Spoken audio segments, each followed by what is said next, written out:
Okay then, hello everyone. I am Muid Ahmed Siddiqui with another live online session of Strategic Management Accounting paper, and topic we have today is transfer pricing. अच्छा, अब transfer pricing में जो है वो इससे पहले की अगर आपने मेरी वीडियोस देखी ट्रांसफर प्राइसिंग की, तो उसमें ना क्या होता है ट्रांसफर प्राइसिंग में, देखो एक छोटी सी मैं एग्जांपल बनाता हूँ तुम्हारे सामने।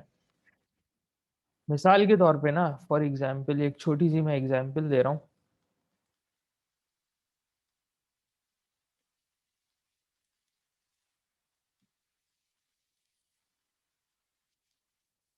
ठीक है, इसमें क्या है,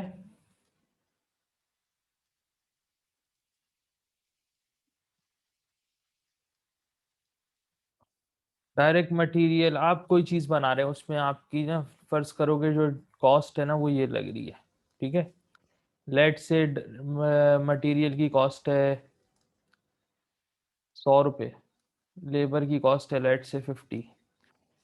इसकी कॉस्ट है एक यूनिट बनाने की, जो कॉस्ट है वो आ रही है टोटल 150। ठीक है, ये कहलाएगी कौन सी कॉस्ट, ये कहलाएगी जो डायरेक्ट कॉस्ट को जब हम सम अप करते हैं ना, तो ये कहलाएगी मार्जिनल कॉस्ट। अच्छा, मार्जिनल कॉस्ट ना असल में होती क्या है कि एक एडिशनल यूनिट बनाने की जो कॉस्ट होती है ना, किसी चीज का, किसी प्रोडक्ट का, सर्विस का, कोई एक वन एडिशनल यूनिट, वो कहलाती है marginal cost.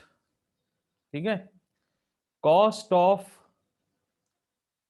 One additional unit. ठीक है, cost of one additional unit, ये जो है, तो मार्जिनल कॉस्ट क्या होती है, बल्कि इसको यहां लिख लेते हैं। एक एडिशनल यूनिट बनाने की जो कॉस्ट होगी ना, वो होगी marginal cost. Cost of producing one additional unit जो है वो क्या होगी, वो होगी marginal cost.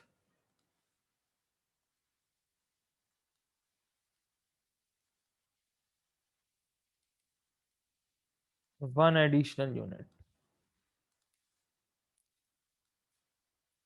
Cost of one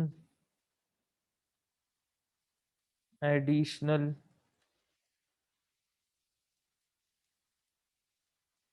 unit, एक एडिशनल यूनिट बनाने की कॉस्ट जो होगी वो होगी मार्जिनल कॉस्ट। ठीक है, अब फर्ज करो कि जो है ना, तुम्हारे पास एक एक्सटर्नल सप्लायर है, कंपनी से बाहर से एक बंदा है। ठीक है, कोई भी एक बंदा है, उसने तुम्हें ऑफर दी कि ये जो आपने 150 की चीज बनाई है ना, ये मैं आपसे लूंगा 200 की। ठीक है, ये क्या है, आपके पास एक एक्सटर्नल कस्टमर से ना आपके पास ना एक ऑफर आई है, यानी कि आप इसको मार्केट में ना, जो इसकी एक्सटर्नल मार्केट है ना, उसमें आप इसका जो एक यूनिट है उसको कितने का बेच सकते हो, आप उसको बेच सकते हो कितने, 200 रुपए का। यानी कि आपको जो कंट्रीब्यूशन होगा, आपको जो कंट्रीब्यूशन होगा वो होगा कितने का, 200 माइनस 150, यानी कि 50 का जो है ना वो आपको कंट्रीब्यूशन पर यूनिट होगा। यानी कि एक यूनिट इस प्रोडक्ट का या यूनिट का जो आप बेचोगे ना बाजार में, ठीक है, किसी अपनी कंपनी से बाहर, ठीक है, उसमें आपको जो कंट्रीब्यूशन होगा या जो फायदा होगा वो कितना होगा, पर यूनिट 50 का होगा। सही है। अच्छा, अब जो है ना, अब क्या है कि जो है ना 50 का कंट्रीब्यूशन होगा, प्रॉफिट होगा। अच्छा, फर्ज करो कि ना, अब क्या है कि आप एक डिवीजन है, किसी कंपनी की एक डिवीजन है, आप कौन सी डिवीजन चला रहे हैं, आप चला रहे हैं डिवीजन एक्स। ठीक है, डिवीजन एक्स चला रहे हैं, तो डिवीजन एक्स में ना ये प्रोडक्ट बन रहा है, इसकी मार्जिनल कॉस्ट इतनी है, इसकी सेलिंग प्राइस इतनी है, और मार्केट में जब हम इसको बेचते हैं ना, तो ये कितने का बिकता है, ये बिकता है, जब हम बेचते हैं तो इस पे हमें प्रॉफिट होता है 50 का, और बिकता है 200 का। इसकी एक एक्सटर्नल मार्केट है। आपके साथ एक और डिवीजन है कंपनी में, डिवीजन वाई। आपके साथ एक और डिवीजन है कंपनी में, डिवीजन वाई।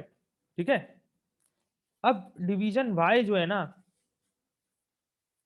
डिवीजन वाई हमें कहता है कि भाई हम, क्योंकि हम एक ही कंपनी की दो डिविजन्स है, डिवीजन एक्स और डिवीजन वाई एक ही कंपनी के दो डिवीजन्स है। डिवीजन वाई के मैनेजर हमारे पास आते हैं और हमें ये कहते हैं कि भाई क्योंकि हम एक ही कंपनी के दो डिवीजन हैं और हम एक दूसरे को जानते हैं, आपस में हम दोस्त हैं, तो आप हमें ना ये प्रोडक्ट जो है, जो आप बना रहे हो, ये आप हमें बेच दो कितने का, 150 का। ठीक है, आपकी कॉस्ट कवर हो जाएगी, आपकी कॉस्ट कवर हो जाएगी, जो आपके पैसे लग रहे हैं वो आपको मिल जाएंगे, और चूंकि हम दोस्त हैं तो आप हमें ये 200 का नहीं बेचो। तो क्या आप ऐसा करेंगे, बताएं, क्या आप ऐसा करेंगे? जी असगर बताएं, क्या आप ऐसा करेंगे?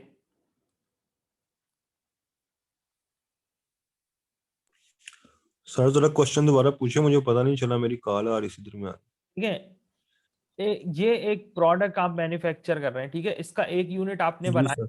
आप डिवीजन एक्स जी सर। करें, आपने एक यूनिट बनाया, एक यूनिट पे 150 रुपए आपके लगे, ठीक है, आप जी इसको सर, ये समझ गया। का बेच सकते हैं मार्केट में, इसको 200 का बेच सकते हैं, ठीक है। अगर 200 जी का बेचेंगे, 150 का आपने बनाया, 200 का आप इसको बेचेंगे, तो आपको जी सर। कंट्रीब्यूशन कितना होगा, 50 का कंट्रीब्यूशन मिलेगा। क्या? ठीक है, अब जी सर। कंपनी की एक और डिवीजन है डिवीजन वाई, डिवीजन वाई का मैनेजर आपके पास आता है और आपको कहता है चूंकि हम एक ही कंपनी के दो डिवीजन है, तो आप ना क्या करोगे, आप हमें यही चीज जो है ना कितने की बेचो, यही चीज आप हमें 150 की बेच दो, आप अपना ना प्रॉफिट छोड़ दो। तो क्या आप ऐसा जी करेंगे? सर। हैं, सोचे। सर ओवरऑल प्रॉफिटेबिलिटी तो सर सेम ही रहेगी वैसे। नहीं नहीं, आप डिवीजन एक्स चला रहे हो, आपका काम जो है ना वो डिवीजन एक्स से है, तो आप क्या समझते हो जब नो सर। देखो सर आप, इस तरह मैं नहीं करूंगा, क्योंकि इस तरह तो मेरी एफिशिएंसी तो फिर जीरो हो जाएगी ना। क्योंकि वो जो है ना तुम्हारा जो प्रॉफिट है वो तो मारा जाएगा ना। सही बात है ना भाई, तुम जी मुझे सर। बोलोगे कि जब मैं किसी और को 200 का बेच सकता हूं तो मैं तुम्हें 50 का क्यों बेचूं। ठीक है, तो ये जो हम्म। वो ये कहना चाह रहे हैं कि भाई अगर अगर मैं आपको 50 का, अगर मैं आपको 150 का बेचता हूं, तो मुझे ना 50 का कंट्रीब्यूशन छोड़ना पड़ेगा, तो ये 50 का जो कंट्रीब्यूशन छोड़ना पड़ेगा ना, ये कहलाएगी अपॉर्चुनिटी कॉस्ट। ठीक है, तो आप जी क्या सर। बोलोगे, आप बोलोगे डिवीजन वाई को कि मैं आपको जो, मैं जिस ट्रांसफर प्राइस पे ये प्रोडक्ट आपको बेच सकता हूं ना, वो ट्रांसफर प्राइस है actually marginal cost plus opportunity cost, plus opportunity cost. ठीक है, marginal cost plus opportunity cost, यानी कि मार्जिनल कॉस्ट और अपॉर्चुनिटी कॉस्ट, देखो मार्जिनल कॉस्ट कितनी है, मार्जिनल कॉस्ट है 150, और अपॉर्चुनिटी कॉस्ट कितनी हो गई जो हम कंट्रीब्यूशन छोड़ेंगे, तो अपॉर्चुनिटी कॉस्ट किस 50। पर हो जाएगी, ये हो जाएगी कंट्रीब्यूशन फॉरगॉन, ये कहलाएगा कंट्रीब्यूशन फॉरगॉन, यानी कि अगर हम आपके लिए कुछ छोड़ेंगे तो वही हम आपसे भी लेंगे, तो ये कहलाएगी marginal cost plus opportunity cost 150 plus 50, तो ये हो जाएगी कितनी, 200। तो मैं आपको कितने का बेच सकता हूं, मैं आपको 200 का ही दूंगा जो मैं एक्सटर्नल मार्केट में दे रहा हूं। ठीक है, ये आया समझ में? जी सर। एक फॉर्मूला है ये ट्रांसफर प्राइसिंग का, ठीक है, और ये फॉर्मूला इस तरह से ड्राइव हुआ है जैसे मैंने आपको समझाया। अच्छा, अब जो है ना यहाँ पे ये सवाल पैदा होता है कि देखो, फर्ज करो कि तुम एक प्रोडक्ट बना रहे हो, ठीक है, तुम एक प्रोडक्ट बना रहे हो और उसकी जो मार्जिनल कॉस्ट है, लेट से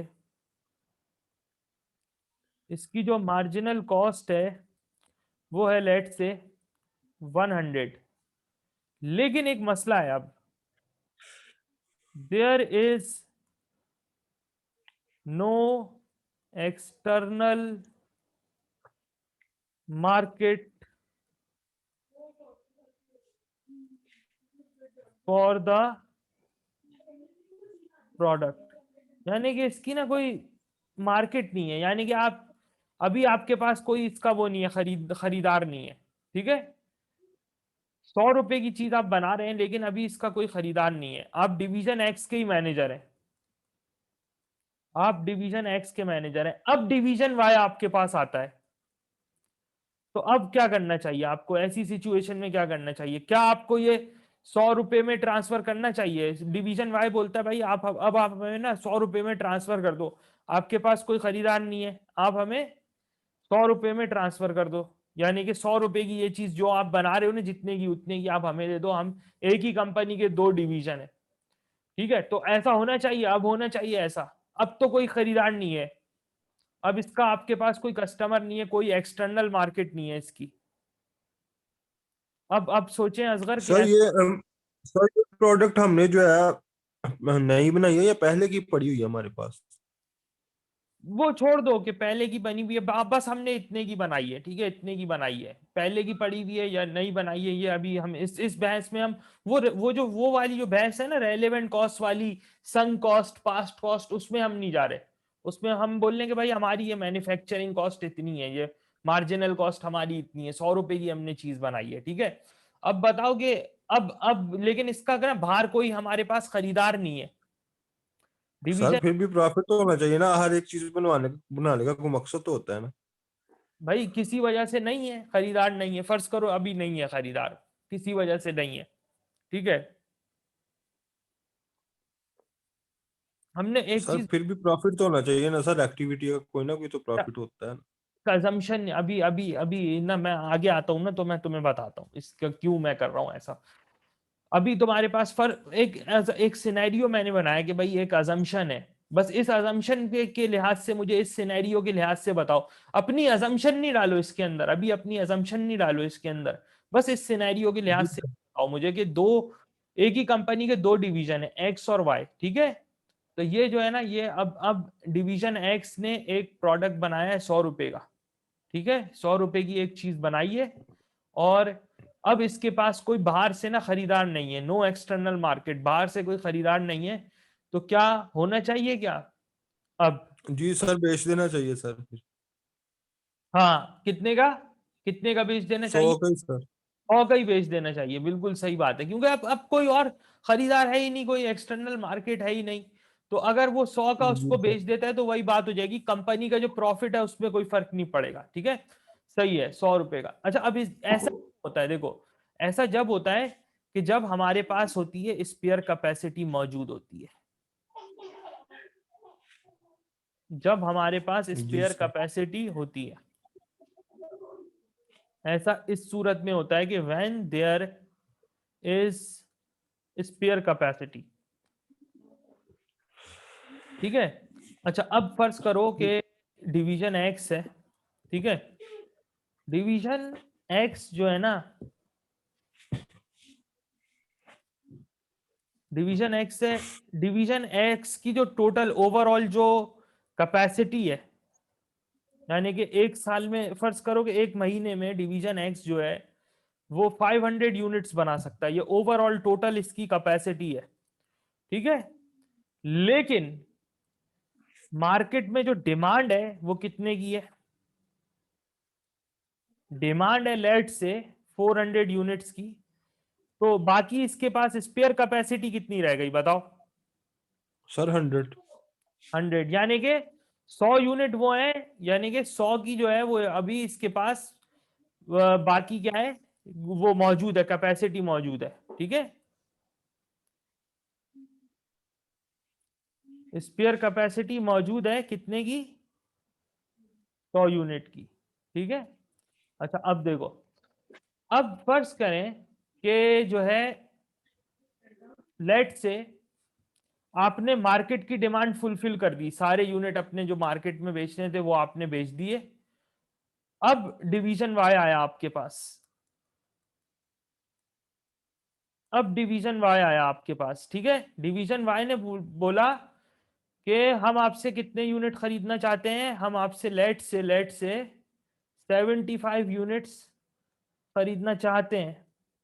तो अब ये जो 75 यूनिट्स हैं, ये आप इसको किस उस पे वो करोगे,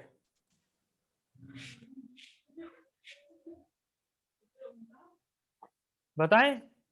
75 यूनिट्स को किस उस पे करेंगे आप? यानी कि इसके 75 यूनिट्स को किस प्राइस पे आप इसको सेल करेंगे? डिवीजन वाई को क्या ट्रांसफर प्राइस क्या होगी? सर 100 होगी। मार्जिनल कॉस्ट के बराबर होगी। Good answer. ट्रांसफर प्राइस किसके बराबर होगी? मार्जिनल कॉस्ट के बराबर होगी। ठीक है, वही वाली बात 100 जो होगी, 100 जो आपने बोला ना कि जितने पे हम बना रहे हैं उतने का हम बेच देंगे फिर। ठीक है, जितने का हम जी बना सर। उतने का हम बेच देंगे, क्योंकि अभी हम नहीं बेच सकते ना, हमारे पास बाहर से कोई ऑर्डर ही नहीं है। समझ रहे हो मेरी बात? बाहर से कोई ऑर्डर ही नहीं है। जी सर। अच्छा, फर्ज करो कि ये डिमांड जो है वो बढ़ के हो गई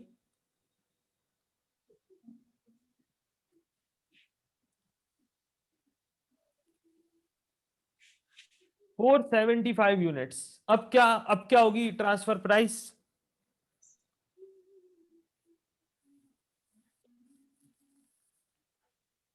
थोड़ा सा एक्सप्लेन करके बताओ मुझे, सोचो। सर अभी भी उतनी ही होएगी सर। नहीं नहीं, अभी तो डिमांड बढ़ गई ना, अभी वो वाई बोल रहा है कि आप हमें 75 यूनिट ना आप हमें ना सेल कर दें। जी सर। ठीक है, या बल्कि ना इसको ये ऐसे कर लोगे ना, ये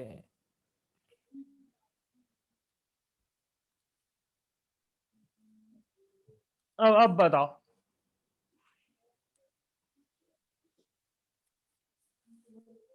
ये एक्सटर्नल डिमांड है सारी, यानी कि एक्सटर्नल मार्केट में। ठीक है, अब बताओ कि अब क्या होगा। अब वाई बोल रहा है आप हमें 75 यूनिट ना सेल कर दें। अब बताओ स्पेयर कैपेसिटी कितनी हो जाएगी? स्पेयर कैपेसिटी क्या हो जाएगी? स्पेयर कैपेसिटी हो जाएगी, जीरो सर। हो जाएगी। अब बताएं। Sir zero spare capacity. हाँ, तो अब आपकी ट्रांसफर प्राइस चेंज होके क्या होनी चाहिए बताएं? अब हम इसको सर अब इसमें जो है प्रॉफिट भी ऐड होना चाहिए ना हमारा। प्रॉफिट, यानी कि जो हम जो कंट्रीब्यूशन जो बाहर से कमाएंगे, जो कंट्रीब्यूशन फॉरगॉन होगा, या जो हमारी क्या कहलाएगी, अपॉर्चुनिटी कॉस्ट। कॉस्ट। ठीक है, जी सर। ठीक है। अपॉर्चुनिटी कॉस्ट, या जो हमारा कंट्रीब्यूशन जो हम बाहर से जो हम एक्सटर्नल जो हम कमा सकते हैं कंट्रीब्यूशन, यानी कि कंट्रीब्यूशन।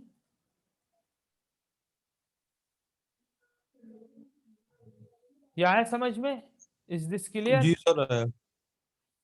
अच्छा, marginal cost plus contribution forgone या अपॉर्चुनिटी कॉस्ट। ठीक है, तो ये जो है ना, ये एक तरह से क्या हो जाएगी, अच्छा इन दोनों को हम ऐड अप करें ना, तो एक तरह से इस सिनेरियो में ये क्या बनेगी, ये बनेगी आपकी जो एक्सटर्नल मार्केट प्राइस है ना उसके बराबर बन जाएगी ये।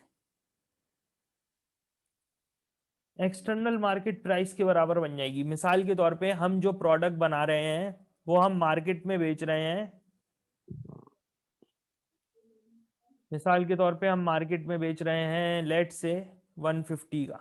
ठीक है, हमारी जो मार्जिनल कॉस्ट है उसको एक एडिशनल यूनिट बनाने की वो है 100 रुपए। ठीक है, तो इस पे जो हमारा जो कंट्रीब्यूशन होगा वो कितना होगा, वो होगा 50।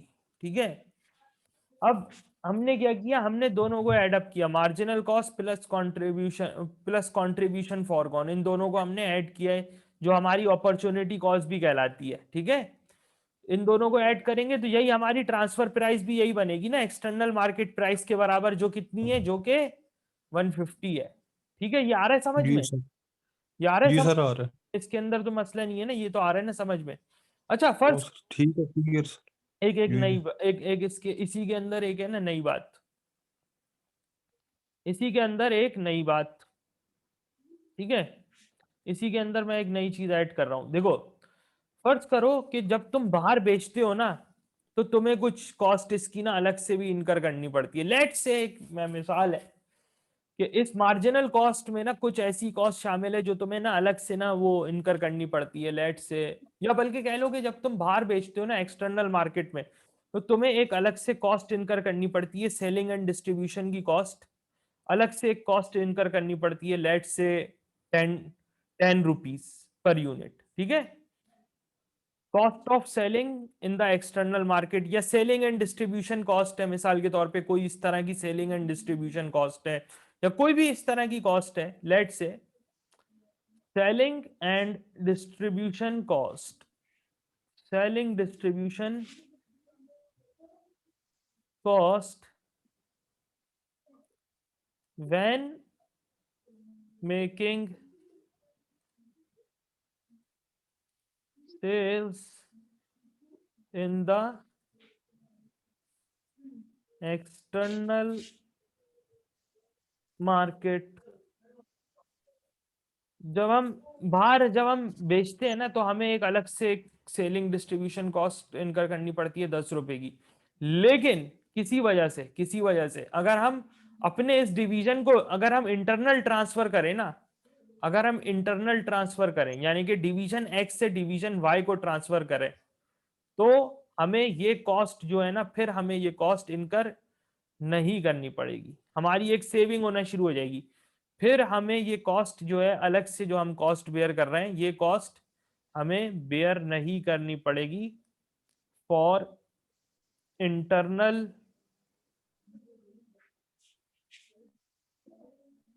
ट्रांसफर्स।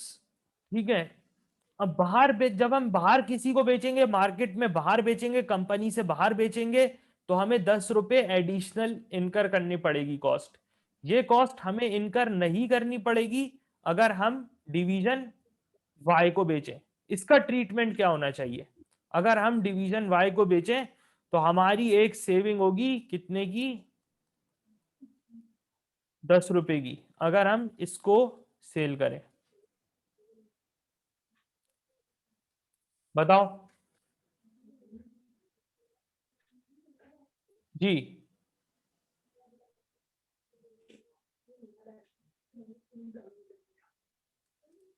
असगर, जी सर। हाँ देखें, आप डिवीजन वाई को सेलिंग करें ना, सेल करें अब तो जी सर। आपको ना एक सेविंग होगी, 10 रुपए की सेविंग होगी, एक कॉस्ट आपकी बच जी जाएगी, sir. Selling and distribution cost. अब क्या होना चाहिए, क्या कर सकते हैं हम इसके लिए? सोचे।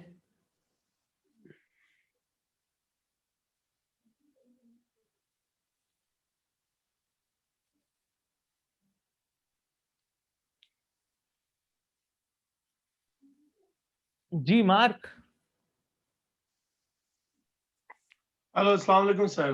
हाँ वालेकुम सलाम। हाँ मार्क, अब एक सर मैं असल में थोड़ा सा लेट आया, इसलिए मुझे अभी नहीं पता। मैं थोड़ी सी ना प्रॉब्लम में फंसा हुआ हूँ। ये जो है ना, जो ऑनलाइन पेपर हो रहा है ना जो मेरा, हाँ उसमें कोई सिस्टम की रिक्वायरमेंट्स हैं और इतना सिस्टम होना चाहिए, इसका ये है, इसका ये, वो मेरी ऐप ही नहीं खुल रही। मैं मैं बताऊँ उसकी वजह से देखो, अगर बड़ा परेशान रहा हूँ, बहुत परेशान हुआ है सारा दिन। मैं कोई भी पूरा काम, दिहाड़ी लगा दी है मैंने देखो उनके साथ ना। ऑनलाइन पे कोई भी काम करना है ना, इसका मुझसे मैं तुम्हें सबसे अच्छा हल बताता हूँ। चाहे तुम्हें ऑनलाइन पे टीचिंग करनी है, तुम्हें सेमिनार्स अटेंड करने हैं, तुम्हें पढ़ना है, क्लासेस लेनी है, देखो ऑनलाइन के लिए जो है ना एक सिस्टम बनाया जाता है। अच्छा, एक सिस्टम बनाया जाता है, अच्छा बड़ा डेस्कटॉप सिस्टम बनाओ, डेस्कटॉप सिस्टम बनाओ। ये जो मैं तुम लोगों को पढ़ाता हूँ ना, मैं डेस्कटॉप से पढ़ाता हूँ। उसकी वजह मैं बता दूं क्या है। उसकी वजह ये है कि लैपटॉप जो है ना वो जितना वल्नरेबल होता है ना to voltage fluctuations and all that, यानी कि लैपटॉप जल जाएगा तुम्हारा, तुम्हें कभी भी पता नहीं चलेगा, यानी कभी भी उसके अंदर कोई मसला आ सकता है लैपटॉप में। बहुत ही वल्नरेबल चीज है, बहुत ही अनरिलायबल सी चीज है लैपटॉप खास तौर से। टैबलेट पीसी तो फिर भी चल जाता है, फिर भी मेरा ख्याल है कि विंडोज टैब तो बेहतर होता है क्योंकि वो चार्जिंग पे चलता है। ठीक है, अगर मेरे ख्याल से जो इसका सबसे अच्छा सोल्यूशन है ना वो ये है कि एक अच्छा बड़ा डेस्कटॉप पीसी। अच्छा, आपको यूरोप में जो डेस्कटॉप पीसी पड़ेगा ना नया, अगर आप बहुत बिल्कुल नया लोगे ब्रांडेड, तो वो आपको पड़ेगा $700 to $1,000 तक का। ठीक है, मैंने आज देखा ना सर, यही है मुझे मिनिमम 800 यूरो प्राइस मिली है यहाँ से ना, 800 से लेकर और तकरीबन कोई 1100-1200 तक, 1700 तक, 1800 तक, मतलब कि वो डिपेंड करता है अब क्या चाहिए आपको। लेकिन हल ये वो है कि बड़ा एक्सपेंसिव था, तो मैंने कहा मैं पाकिस्तान नहीं आ रहा इस वजह से कि चलो यार एक्सपेंसिव होगा, तो ये तो मुझे उससे भी ज्यादा एक्सपेंसिव पड़ना शुरू हो गया अब। एक्सपेंसिव नहीं, देखो अपने लिए ना एक काम ये करो कि एक अच्छा डेस्कटॉप सिस्टम यूज, समझे, यूज में ले लो। यूज में मिलती हैं चीजें, ऐसी बात नहीं है, यूरोप में, कनाडा, अमेरिका में बहुत सी चीजें यूज में मिलती हैं। एक डेस्कटॉप पीसी अच्छा यूज में ले लो अपने लिए, भले ही पुराना लो, 4 साल पुराना ले लो, 5 साल पुराना ले लो, 4 साल, लेकिन कंडीशन अच्छी हो, किसी दोस्त यार से बात करके ढूंढ के यूज में ले लो। अभी तो फिलहाल तुम नहीं कर पाओगे क्योंकि अभी तो एग्जाम करीब है, अभी तो लैपटॉप पे ही काम चलाओ, लेकिन बेहतर ये है कि एक ले लो सिस्टम, क्योंकि दुनिया जिस तरह से ऑनलाइन पे आ रही है ना और ऑनलाइन के काम हो रहे हैं, मैं समझता हूँ कि एक अच्छा सिस्टम होना बड़ा फायदेमंद है। अगर एक अच्छा सिस्टम है ना आपके पास, रिलायबल सिस्टम है जो चल सकता है 4-5 साल, बड़ा फायदा है।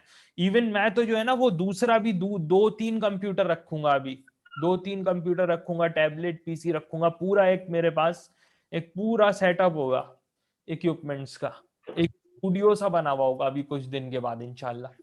ये है क्योंकि बड़ा फायदा है इसके अंदर, अगर आप ऑनलाइन वगैरह पे कोई काम करते हैं ना तो उसमें मैं समझता हूँ कि बल्कि हर घर में कुछ ना होना चाहिए, मैं समझता हूँ, क्योंकि जिस तरह से दुनिया ऑनलाइन पे आ रही है और ये बार बार लॉकडाउन हो रहे हैं जगह जगह, यूरोप में हो गया है, अभी सऊदी अरब में हो गया है, तो मेरा ख्याल है कि बड़ा फायदा है अगर आप एक अच्छा सा एक रूम बना लो, स्टूडियो वगैरह बना लो, जिसमें आप सब कुछ करो, गेमिंग से लेके मूवीज से लेके जो है वो टीचिंग तक, स्टडिंग तक, पढ़ने लिखने तक सब करो। मेरा ख्याल है कि इसके ऊपर पैसे लगाने चाहिए, बड़ा मजा आता है। खैर, तो अभी ये आपको कुछ आया समझ में मार्क, ट्रांसफर? मुझे अभी थोड़ा थोड़ा आ रहा है, मतलब कि इसका कि भी आप अगर और मैं थोड़ा सा और सुनूंगा ना तो मुझे पता चल जाएगा। जैसे आप भाई आपने निकाला, मार्जिन कॉस्ट निकाली हुई है, हाँ कंट्रीब्यूशन मार्जिन निकाल लिया है इसका, जी ये निकला हुआ है 150 माइनस 100 टू 50। तो थोड़ी देर बाद जैसे मैं अभी लिंक दूंगा ना तो हाँ मैं मुझे ज्यादा समझ आना शुरू हो जाएगी। हाँ देखो, अच्छा असगर आपको, आपने फिर आप क्या समझते हैं कि भाई अगर हमें सेविंग हो रही है, 10 रुपए की कोई कॉस्ट सेव हो रही है डिवीजन बाय को सेल करने से, ये कॉस्ट हमें नहीं पड़ेगी अगर हम एक्सटर्नल मार्केट में जो है ना वो सप्लाई करेंगे, तो क्या होना चाहिए इसका ट्रीटमेंट बताएं असगर? 10 रुपए मेरे बच रहे हैं, अगर मैं, जी सर। ठीक है 10 रुपए मेरे बच रहे हैं, अगर मैं अपने दोस्त को कोई चीज बेचूं, वो 10 रुपए मुझे बाहर इनकर करने पड़ेंगे, अगर मैं अपने दोस्त को नहीं बेचता किसी और को बेचता हूं तो वो मुझे बाहर इनकर करने पड़ेंगे, मुझे क्या करना चाहिए बताएं? सर 10 रुपए का फायदा है सर। 10 रुपए का फायदा है ना, तो वो जो है हाँ। ना देखो, तो ऐसी सूरत में ना, क्योंकि ये हमारी कंपनी की डिवीजन है, डिवीजन वाई एक तरह से हमारा दोस्त ही है, समझे, ठीक है। तो अब हमें ना क्या करना चाहिए, हमें अपनी सेलिंग प्राइस में से ये 10 रुपए जो है ना वो माइनस करने चाहिए, और हमें 150 की बजाय 140 इससे चार्ज करना चाहिए, ठीक है।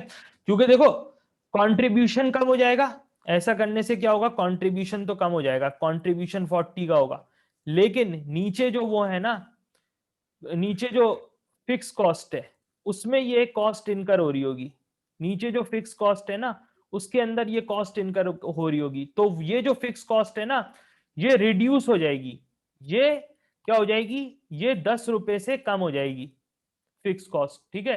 पहले फर्ज करो अगर एक्सटर्नल मार्केट में बेचूंगा तो ये कॉस्ट लेट से 20 रुपए होगी फिक्स कॉस्ट, लेकिन अगर मैं इस अपनी डिवीजन को बेचूं तो 10 रुपए का फायदा हो जाएगा, ये फिक्स कॉस्ट कम होके 10 रुपए हो जाएगी 20 से, ठीक है। तो देखो कंट्रीब्यूशन तो कम होगा लेकिन इसके अगेंस्ट फिक्स कॉस्ट भी कम हो जाएगी, क्योंकि ये जो कॉस्ट आ रही होगी ना, सेलिंग डिस्ट्रीब्यूशन वगैरह की जो कॉस्ट आ रही होगी, ये क्या होगी, ये जो है ये मेरी कम हो जाएगी। तो जब एक कॉस्ट, जब यानी कि मेरा कहने का मकसद ये है, ये इधर भी हो सकती है, कंट्रीब्यूशन से ऊपर भी हो सकती है, जरूरी नहीं है कि कंट्रीब्यूशन से के नीचे फिक्स कॉस्ट में आ रहा हो, जरूरी नहीं है, हो सकता है कि ये कंट्रीब्यूशन से पहले ही हो, वेरिएबल सेलिंग एंड डिस्ट्रीब्यूशन के नाम से आ जाए, ये ऐसा भी हो सकता है। देखो एक सिनेरियो ये भी हो सकता है कि जैसे सेलिंग प्राइस है, मटेरियल है, लेबर है, वेरिएबल सेलिंग एंड डिस्ट्रीब्यूशन, ठीक है। तो सेलिंग प्राइस लेट से मेरी है 250 रुपए, ठीक है। मटेरियल की कॉस्ट है मेरी 100 रुपए, लेबर की है मेरी 50 रुपए, सेलिंग डिस्ट्रीब्यूशन की है मेरी लेट से 50 रुपए, ठीक है।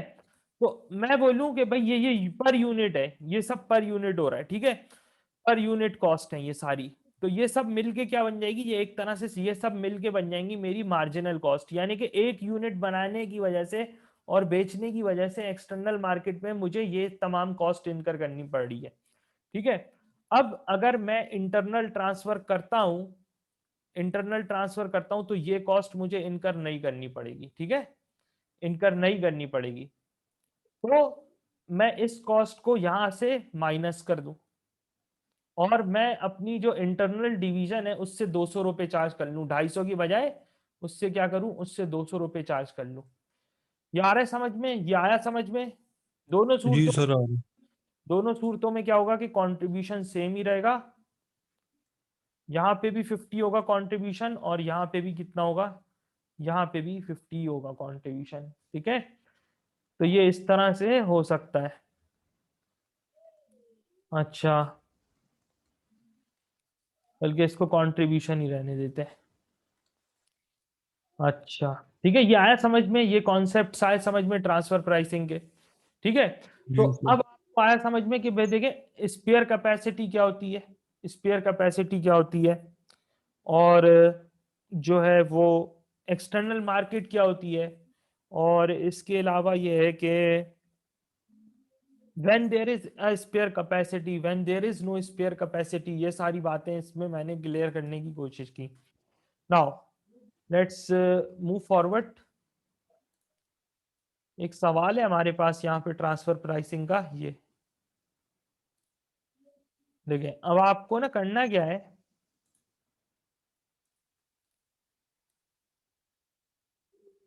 ये मैंने आपके सामने रखा ये सवाल, ये मैं स्क्रीन पे मैंने ये सवाल आपके सामने पुट अप किया है।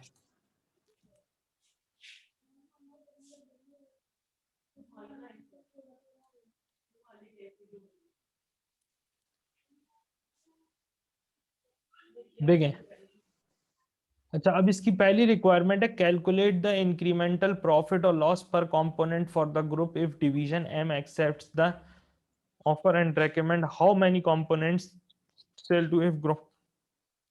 हाउ मेनी कंपोनेंट्स, देखो यहाँ पे ये how many, how many components,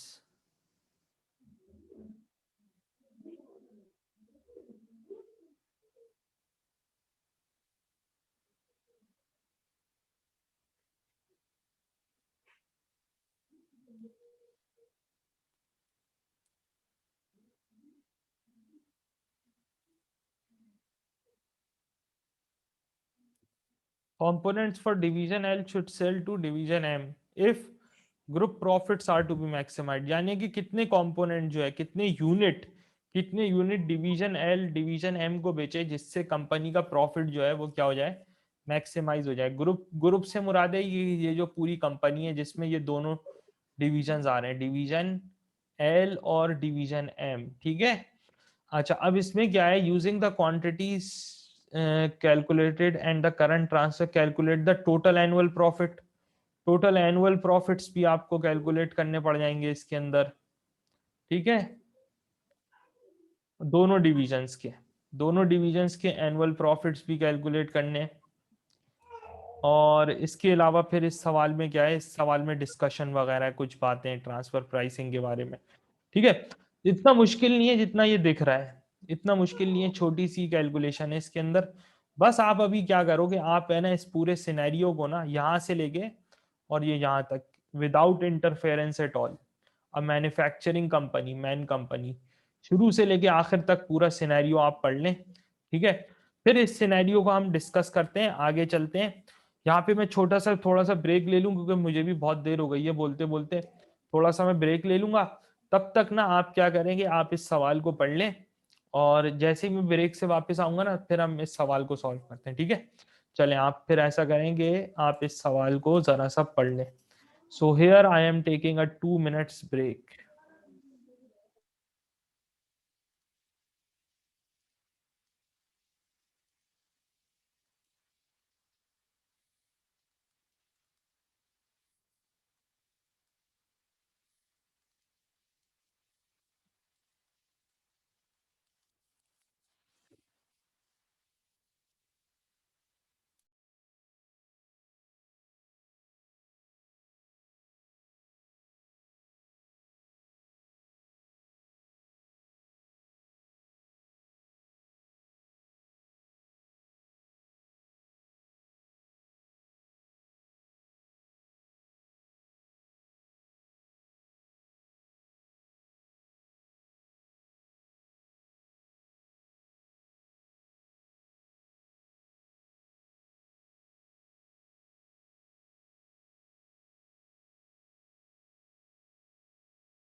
अच्छा अब देखें इस सवाल में क्या है कि दो डिवीजन है एल और एम।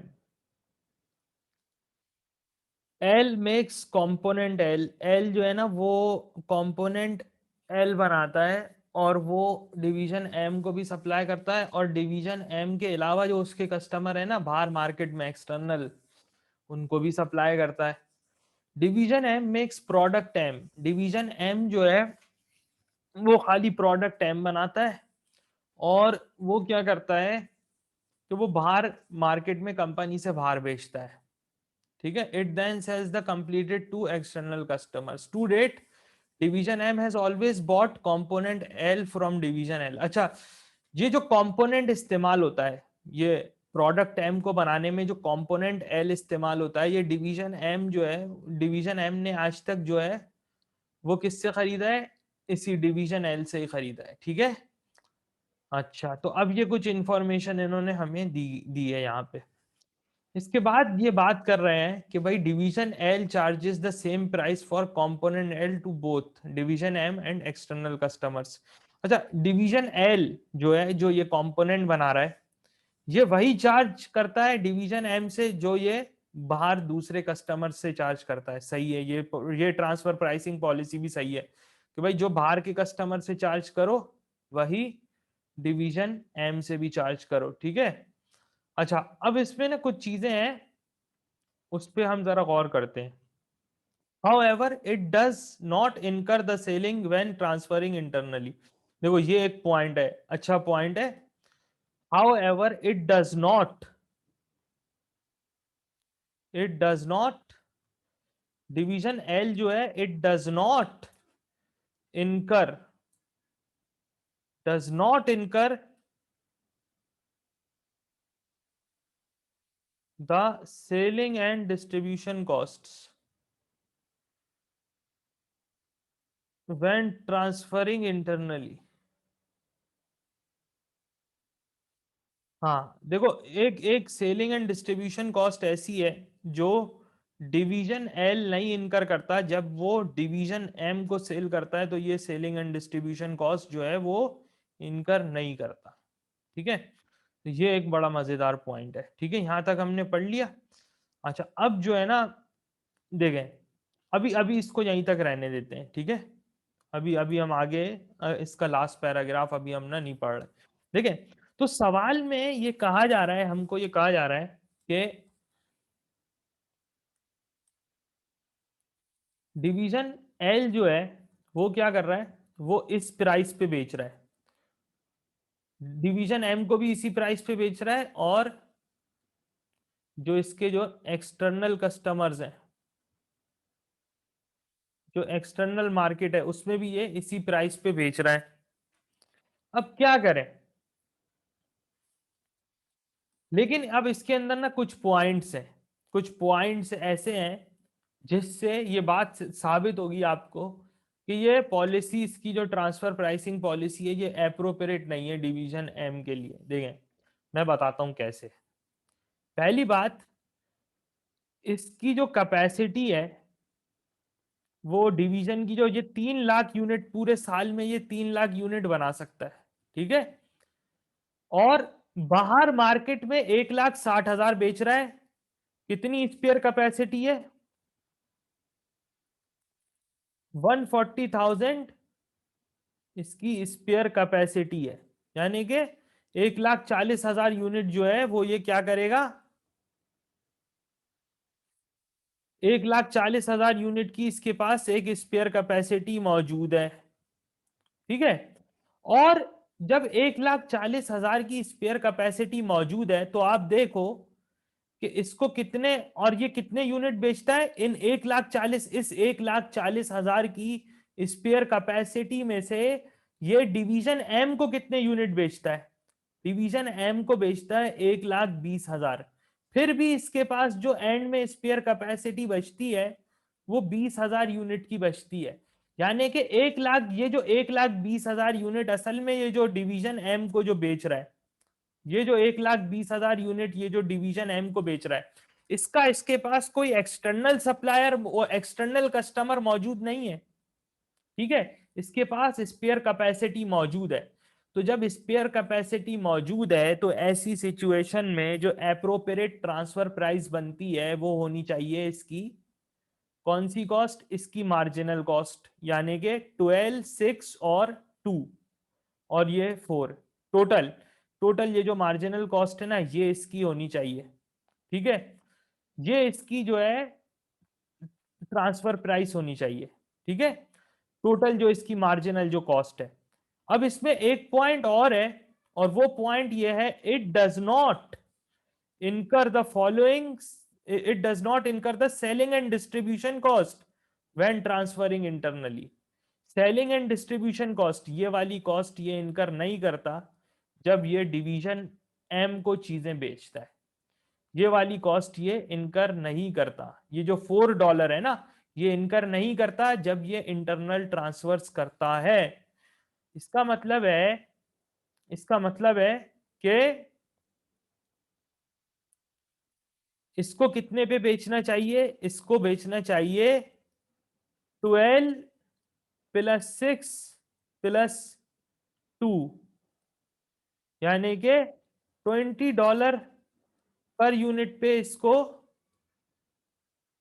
$20 पर यूनिट पे इसको जो है वो क्या करना चाहिए, इसको बेचना चाहिए। $20 का एक यूनिट इसको बेचना चाहिए, किसको, डिवीजन एम को। ठीक है, ये 4 भी इनकर नहीं करेगा ये इसको बेचने में, तो ये बनेगा 20। ये $20 का इसको बेचना चाहिए डिवीजन एम को एक यूनिट। और स्पेयर कैपेसिटी भी मौजूद है इसके पास। देखो एक तो स्पेयर कैपेसिटी मौजूद है, तो जब स्पेयर कैपेसिटी मौजूद है तो इसको अपना कोई प्रॉफिट नहीं रखना चाहिए। ठीक है, गलत बात है, अपना प्रॉफिट नहीं रखना चाहिए। दूसरी बात यह है कि जब ये इसको बेच रहा है तो इसको एक फायदा भी हो रहा है कि इसको selling and distribution cost incur नहीं करनी पड़ रही, तो इसको जो है ना खाली $20 में एक यूनिट डिवीजन एम को बेचना चाहिए, ऐसा ही होना चाहिए।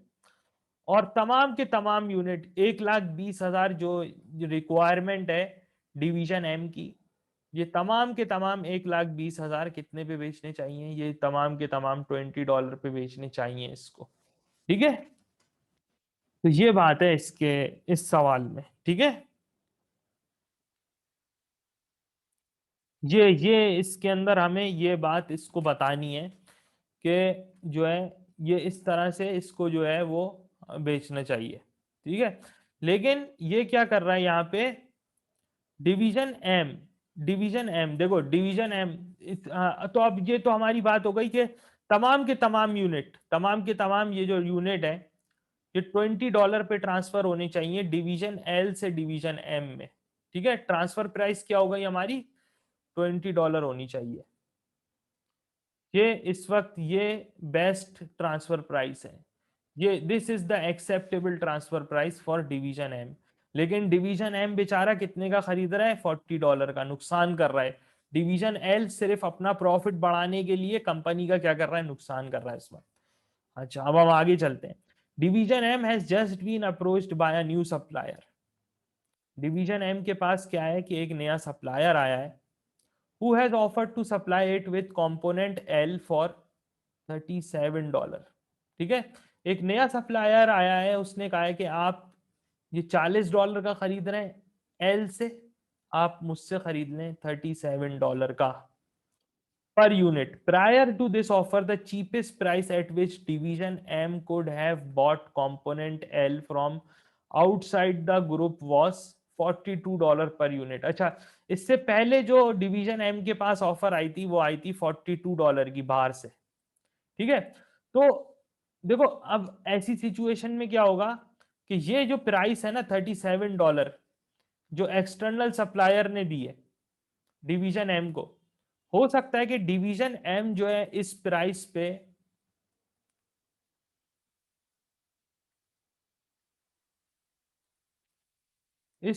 पे हो सकता है कि डिवीजन एम जो है वो क्या हो जाए, तैयार हो जाए इस प्राइस पे, क्योंकि डिवीजन एल इसको महंगा बेच रहा है और बहुत महंगा बेच रहा है। लेकिन ऐसा होना नहीं चाहिए, होना ये चाहिए कि डिवीजन एल डिवीजन एम को सिर्फ $20 में ये गुड सेल करे। तो अगर वो एक्सटर्नल सप्लायर की बात मान लेता है, डिवीजन एम एक्सटर्नल सप्लायर की बात मान लेता है, तो ऐसी सिचुएशन में $17 की एक मजीद एक इंक्रीमेंटल कॉस्ट इसको इनकर करनी पड़ेगी। $17 पर यूनिट का अभी भी इसको क्या होगा, पूरी कंपनी को जो है एक $17 का लॉस होगा इस तरह से।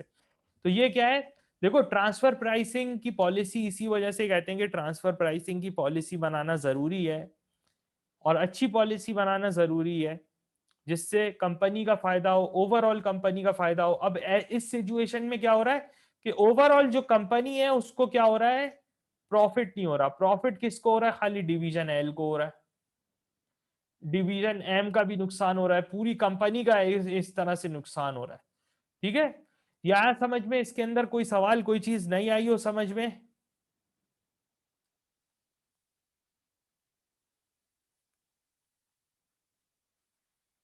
जी, इसके अंदर कोई सवाल, कोई चीज नहीं आई हो समझ में? Yes, anything that you want to ask?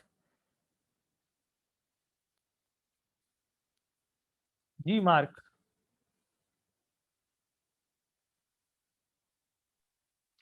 Sir clear है सर, ये वाला अभी तक तो क्लियर है, समझ आ रही है। अच्छा हाँ, वो शुरू में नहीं आई थी, अब क्लियर है। थे भी नहीं। अच्छा देखें, तो अब हमने ना बात ये की थी कि इसको जो है ना, वो तमाम के तमाम यूनिट जो है ना, डिवीजन एल को तमाम के तमाम यूनिट कितने पे ट्रांसफर करने चाहिए, डिवीजन एम को ट्वेंटी $20 पे ट्रांसफर करने चाहिए। 20 पे, जैसे आपने बोला है, क्योंकि उसमें उसकी जो कंट्रीब्यूट उसका जो है सेलिंग नहीं ना, सेलिंग एंड डिस्ट्रीब्यूशन कॉस्ट वो नहीं बियर कर रहा, तो इसलिए उसको हम निकाल देंगे, तो उसके पास 20 बचता है सिर्फ। सही। तो और बाकी 37 ये था, क्या इसका क्या है कि division M has just been approached by a new supplier who has offered to supply it with component L for 37 per unit. हाँ देखो, use quantities calculated in part A above, using the quantities calculated in part A above and the current transfer price calculate the total annual profits of each division and the group as a whole। अच्छा, अब ये बोल रहा है कि जो current, जो अभी इस वक्त जो ट्रांसफर प्राइस ये चार्ज कर रहे हैं, जो करंट ट्रांसफर प्राइस जो ये चार्ज कर रहे हैं, इसके लिहाज से, इसके लिहाज से ना आप हमें ये बताएं, इसके लिहाज से आप हमें ये बताएं कि जो है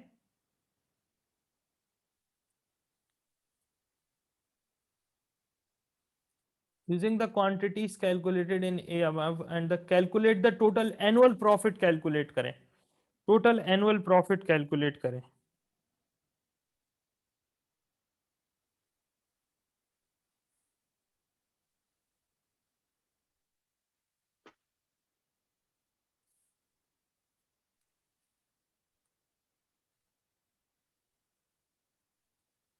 जी मतलब दोनों को अलग-अलग करना है, या हाँ अलग-अलग पहले करना है? ठीक, क्लियर होगी बात, इसके अलग करेंगे। अच्छा हम्म सर, इसमें जी ये होगा कि जो फॉर एग्जांपल जैसे कि आप एक्सटर्नल जो एल का जो एक्सटर्नल वो है कस्टमर है, उसको वो दे रहा है 1,60,000, देखो, तो हम फिर मल्टीप्लाई करवाएंगे, उसकी जो कॉस्ट ये टोटल आ रही है कितनी है, अगर इसको हम डाल दें 24 बनती है ना, फिर ये 4 को मटाया ना आपने।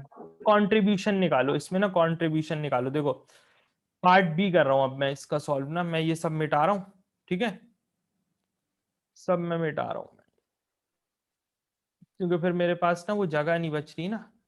कोई मसला नहीं। ठीक है, अच्छा देखो, अब इसमें क्या है कि देखो दो जगह बेच रहा है ना ये अपना आउटपुट, एक तो एल को बेच रहा है, वो एक तो एम को बेच रहा है और एक बाहर बेच रहा है। डिवीजन एल की बात कर लेते हैं, दोनों डिवीजन का ना हमें ना अलग अलग करना है। ठीक है, हम्म, अब इसमें क्या है कि ना,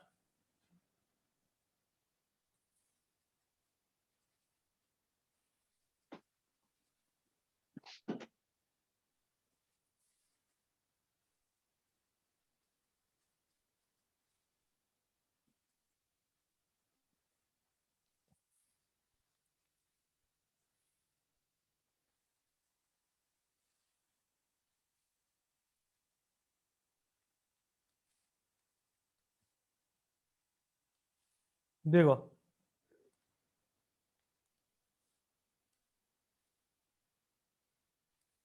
देखो दो जगह बेच रहा है अपना आउटपुट, और दोनों को कितने का बेच रहा है, 40 का बेच रहा है ये।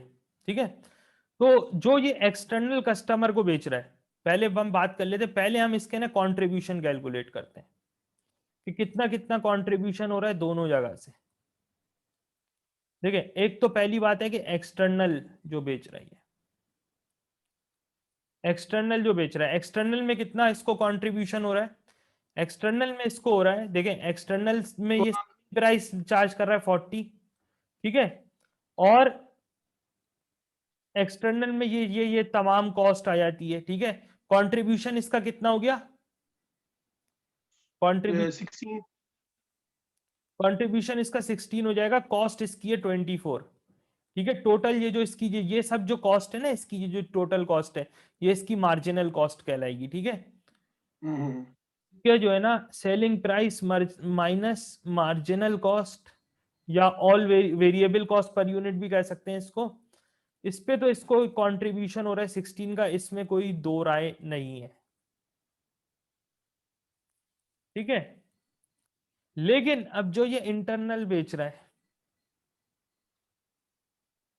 जो ये इंटरनल सेलिंग कर रहा है, इसमें जो ये सेलिंग प्राइस दे रहा है, अपनी जो डिवीजन एम को जो बेच रहा है ये, इससे इससे जो सेलिंग प्राइस वो भी ये 40 चार्ज कर रहा है। डिवीजन एल जो है इस वक्त, ये हम कैलकुलेशन कर रहे हैं डिवीजन एल के लिए खाली। ठीक है, जो इस वक्त जो वो प्राइस चार्ज कर रहा है उसके लिहाज से। ठीक है, लेकिन डिवीजन एम को बेचने में जो इसकी कॉस्ट लग रही है उसमें ये $4 शामिल नहीं है, क्योंकि वो बोल रहा है इट डज नॉट इनकर the selling and distribution cost when transferring internally. तो जब वो डिवीजन एल डिवीजन एम को सेलिंग करता है तो ये $4 की कॉस्ट वो इनकर नहीं करता। तो कितनी कॉस्ट इनकर करता है, मार्जिनल कॉस्ट 12 + 6 + 2 $20।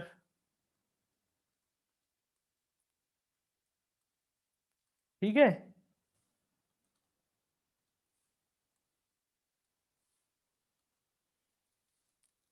$20 की कॉस्ट इनकर करता है। तो कंट्रीब्यूशन कितना हो रहा है, जो इंटरनल सेलिंग है उसके एक यूनिट पे कितना कंट्रीब्यूशन जनरेट कर रहा है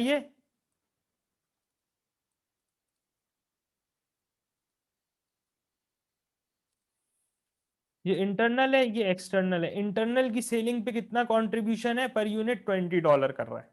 ठीक है, ये बात आई समझ में। हम्म।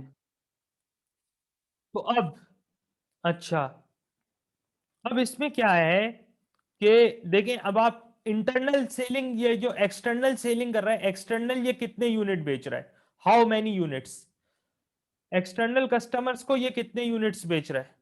160। हाँ, और इंटरनल जो डिवीजन को बेच रहा है, डिवीजन एम को कितने बेच रहा है ये, एक एक 20। एक 20। Good good answer.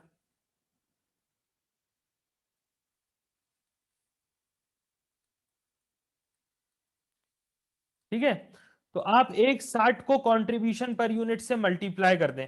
ठीक है, तो टोटल कितना आ रहा है, एक्सटर्नल से जो टोटल कंट्रीब्यूशन हो रहा है वो कितना आ रहा है, वो आता है हमारे पास 25,60,000। हाँ 25,60,000। ठीक है, ये एक्सटर्नल है, और इंटरनल कितना हो जाएगा कंट्रीब्यूशन, इंटरनल, 1 मिनट है सर, एक एक 20 तीस 20 हजार मल्टीप्लाई बाय 20, 20। तो ये बन 24 लाख। 24 लाख। दोनों को ऐड करें तो ये बनेगा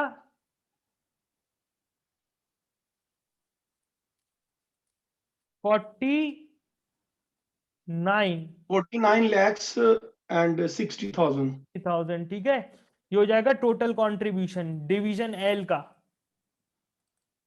ठीक है, अच्छा, जब हम कंट्रीब्यूशन में से fix cost, total fix cost less कर देते हैं, हमारे पास क्या आ जाता है बताएं, प्रॉफिट आ जाता है सर।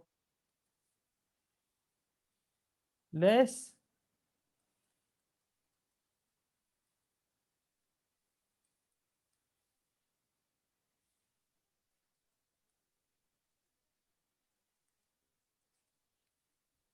44,60,000 यह आपके पास आ जाएगा डिवीजन का नेट प्रॉफिट, डिवीजन एल का। तो ये तो कुछ बात हो गई हमारे पास किसकी, डिवीजन एल की बात हो गई। अब हम आते हैं डिवीजन एम की तरफ।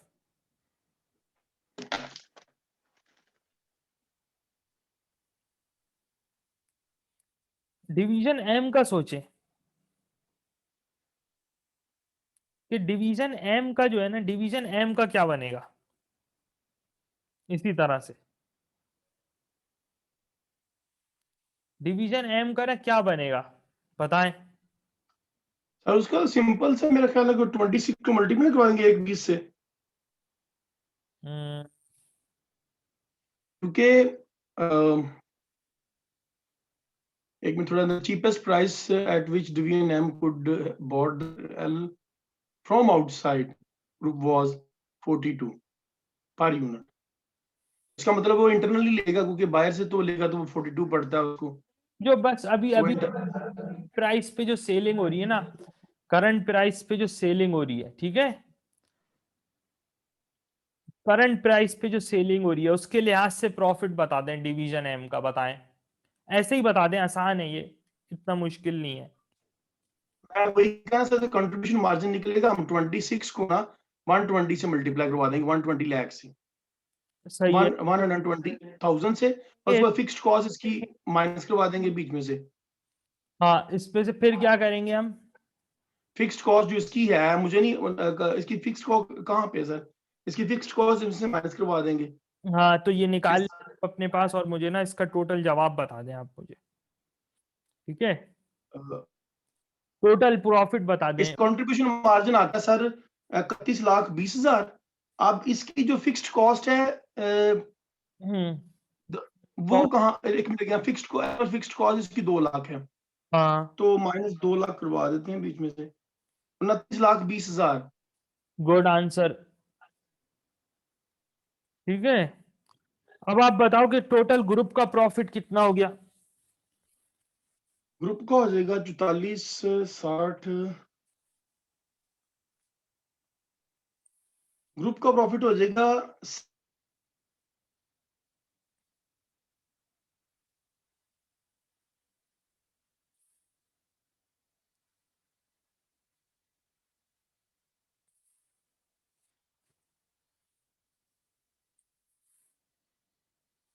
73 lakhs। गलत बता रहे हो यार, कितने कितने लाख दोबारा बताओ।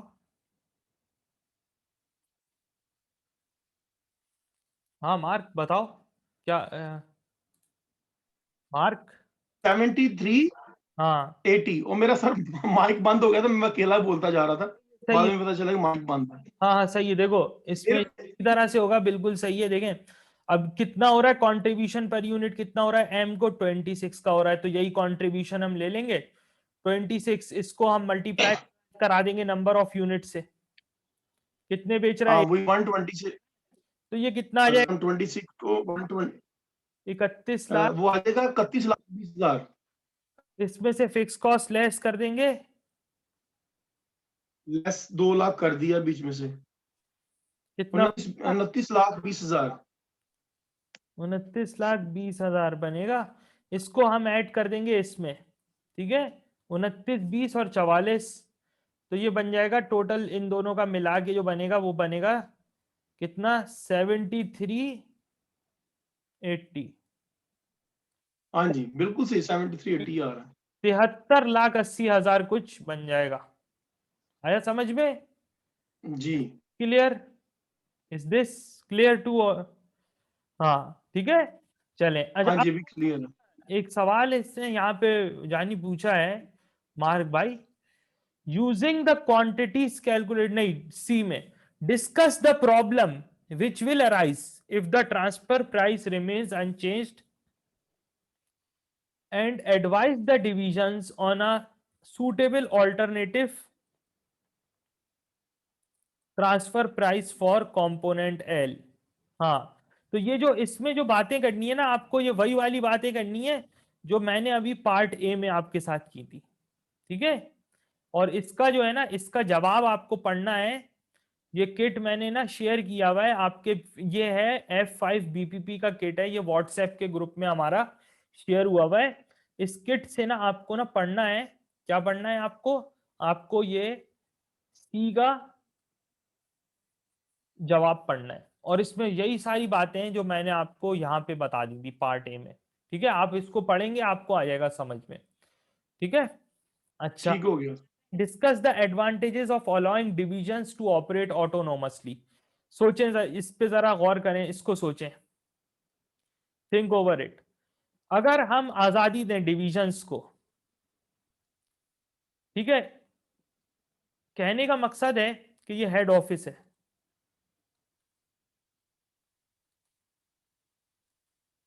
कहने का मकसद है कि ये हेड ऑफिस है। ठीक है, ये दो डिविजन्स है कंपनी की, एक्स और वाई। एक एग्जाम्पल है, मिसाल है, अभी तमाम फैसले कौन कर रहा है? हेड ऑफिस कर रहा है। लेकिन अगर इनको आजादी दी जाए,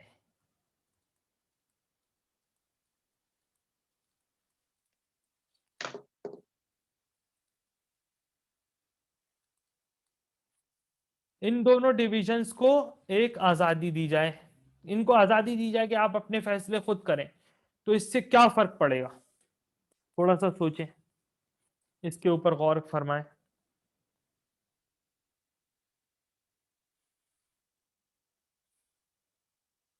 ऑब्वियसली जो अगर दोनों को देते हैं तो फिर वो इंटरनल एक्सटर्नल को दोनों को वो देखेंगे कि भी कहाँ पर हमें ज्यादा प्रॉफिट आ रहा है, हाँ, तो फिर उधर फिर उस तरफ जाएंगे। ऑब्वियसली डिसीजन मेकिंग में जिधर उसको ज्यादा प्रॉफिट मिल रहा है उधर फिर चले जाएंगे। हम्म, अगर फॉर एग्जांपल जैसे ये ए है, इसको अगर बाहर से कस्टमर मिल गया हाँ, जिसने प्राइस ज्यादा कोट कर दी, अभी अभी तो रिसेंट 37 था ना, अब वो तो 40 से नीचे ही है ना, इस वजह से उसने इंटरनली दे दिया। सोचें इसको, सिनेरियो से निकल के जनरल सोचें, इसको जनरल सोचें।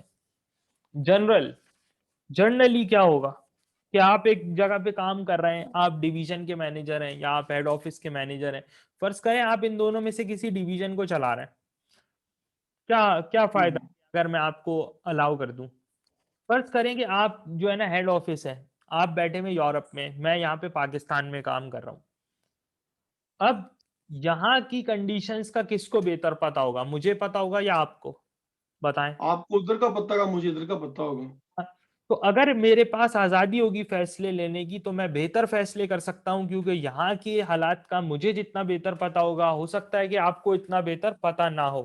तो ये तो एक ऐसे ही।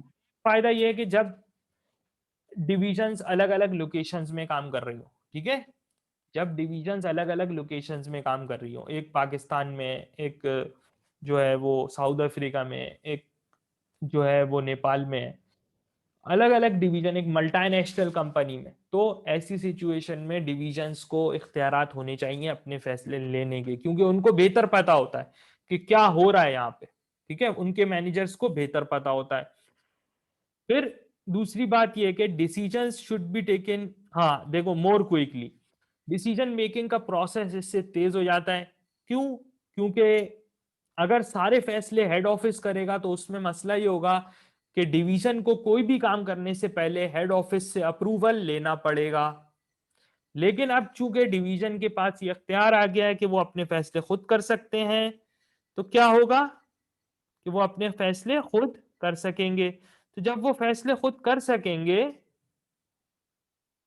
ठीक है, जब वो फैसले खुद कर सकेंगे क्या होगा? What will happen? जब वो फैसले खुद कर सकेंगे फिर मसला नहीं है ना? मैं तो समझता हूँ उस फिर ऑब्वियसली प्रॉफिटेबिलिटी जो सी ना वो बढ़ जाएगी, इनहांस हो जाएगी।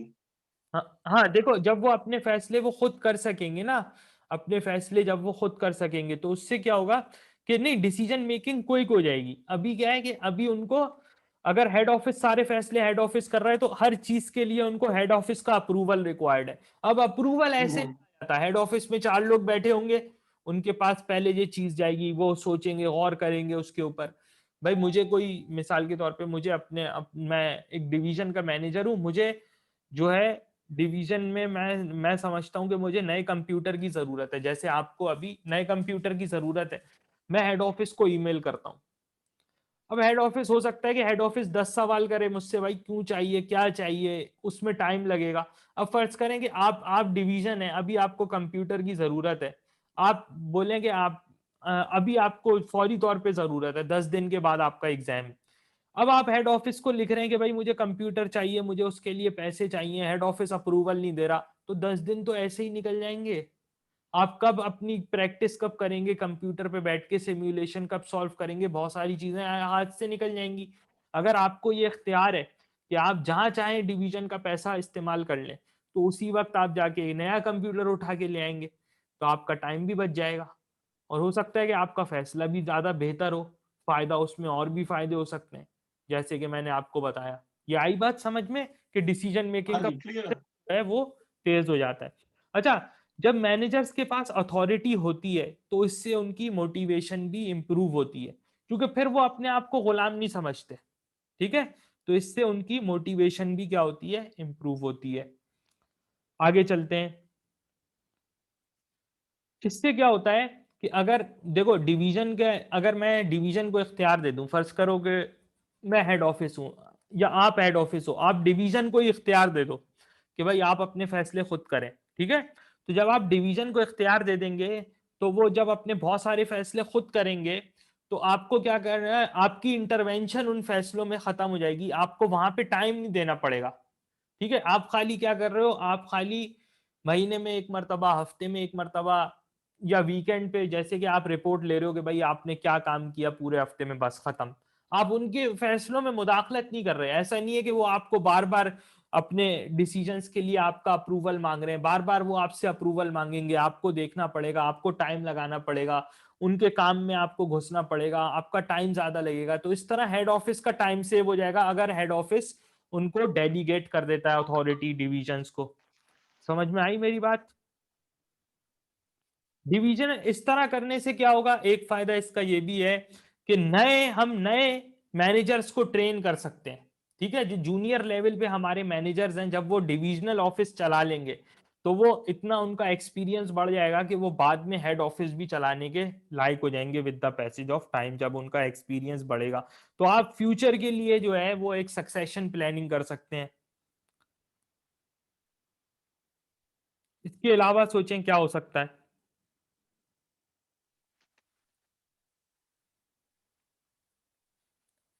आपने काफी कवर कर दिया। अब मेरे हिसाब से तो बिल्कुल सही है जो आपने बोला। सबसे बड़ी बात है कि किसी भी बड़ी कंपनी में, मल्टानेशनल है, बहुत बड़ी कोई कंपनी है, तो जाहिर सी बात है उसको तो अथॉरिटी डेलीगेट करनी ही पड़ेगी, क्योंकि बगैर अथॉरिटी डेलीगेट किए कोई भी मल्टानेशनल कंपनी जिसके कोई 100 ऑफिस हैं पूरी दुनिया में, 100 ऑफिस जिसके चल रहे हैं, जिसके 200 ऑफिस चल रहे हैं, हो सकता है इससे भी ज्यादा हो, 500 ऑफिस हो, वो कैसे चला सकता है?